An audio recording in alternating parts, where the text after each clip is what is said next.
A very good morning, students. Today we are going to discuss a topic that is general anesthetics. First of all, we should know about the introduction of general anesthetics. Then we have to discuss the type of general anesthetics and stages of the anesthetics. So first of all, general anesthetic. General anesthetics are the group of drugs that produces loss of consciousness and therefore loss of all sensations. Next point is the absolute loss of sensation is termed as anesthesia. So, general anesthetics bring about descending depression of the central nervous system, starting with the cerebral cortex, the basal ganglia, and the cerebellum, and finally the spinal cord. Okay, next one is the drugs are used into surgical operations to induce unconsciousness and therefore abolish the sensation of the pain. Now we have discussed the type of general anesthetics. The general anesthetics are usually given through inhalation or by intravenous injections.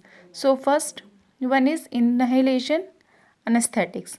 Nitrous oxide, a gas at ambient temperature and pressure, continues to be an important compound of many anesthetic regimens. For example, halothane, enflurane, isoflurane, desflurane, and methoxyflurane are the volatile liquids.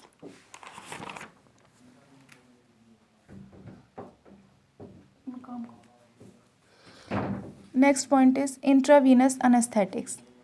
Several drugs are used intravenously alone or in combination with other drugs to achieve an anesthetic state for minute surgery of the patient in the intensive units. These drugs include the following, for example, barbiturates, benzodiazepine, opioid analgesics, propofol, ketamine, and miscellaneous drugs. The example of these categories of drugs like barbiturates and benzodiazepine are barbiturate drugs, example thiopental and methoxytol, and benzodiazepine, for example, the midazolam, diazepam. These the drugs are used for intravenously anesthetic, okay, and etc. Mode of actions. What is the mechanism of action of the drugs of general anesthetics? The general anesthetic target the lesion gated ion channels and produce the anesthetic action. The GABA receptor gated chloride channels are the most important site and opens to perform the inhibitory action. After that, N2O and ketamine do not affect the GABA or glycine gated chlorine channels but selectively inhibit the excitatory NMDA type of glutamate receptor which belongs to calcium gated channel in the neurons and leads to neuronal hyperpolarization. Now we have come to the next point, that is the stages of the anesthesia. This is the stages of the drugs. Number one is stage one. The stages of the anesthesia is categorized into four stages. Number one, stage 1, stage 2, stage 3, and stage 4.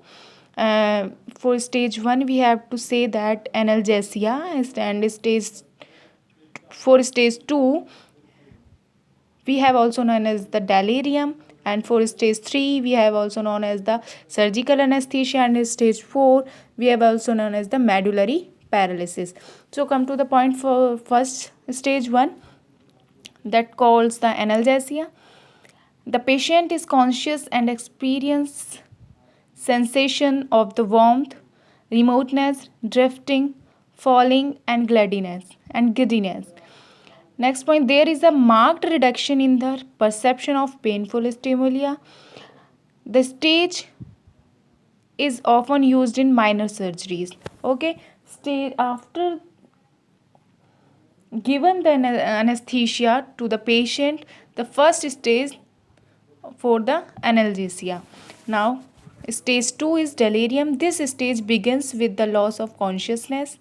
Depression of higher centers produces variety of effect including excitement, involuntary activity, and increased skeletal muscle tone, and the respiration is typically irregular. Stage 3, surgical anesthesia. This is the stage of unconsciousness and paralysis of reflexes. Respiration is irregular and the blood pressure is maintained. All surgical procedures are carried out in this stage. And now, last one is the stage 4. This is the medullary paralysis. Respiratory and circulatory failures take place as a result of the depression of the vital centers of the medulla and brain stems occurs. These are the 4 stages of anesthesia after given the drug of to the patients. Okay.